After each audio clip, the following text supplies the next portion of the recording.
For Ashes, Australia is flexible and pragmatic.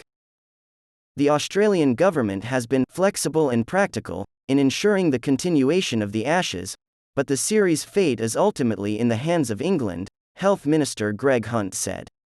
The ECB will determine this week if the planned provisions in Australia are enough for the Ashes trip. England captain Joe Root and many other players have voiced reservations about the trip, citing bubble fatigue and worries that their family would be unable to accompany them owing to Australia's stringent COVID-19 rules. Hunt said that Australian Prime Minister Scott Morrison and Sports Minister Richard Colbeck have been coordinating with their British counterparts to ensure the success of the series, which begins in Brisbane on December 8.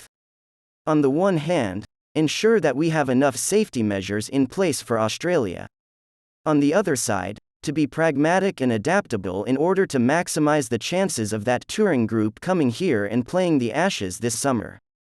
According to local media reports, the 5-test series generates about a $200 million, $145.68 million, for Cricket Australia, CA, via broadcast, sponsorship, and tickets. With regards to travel restrictions and whether or not players' families may come over Christmas and New Year, the CA has been in talks with authorities as well as the European Central Bank. A required 14-day quarantine period in Australia is enforced regardless of whether a traveller has been vaccinated against COVID-19, and it costs them thousands of euros. Morrison said last week that travel restrictions would be lifted and properly vaccinated individuals will be able to stay home for shorter periods once the adult vaccination rate reaches 80%.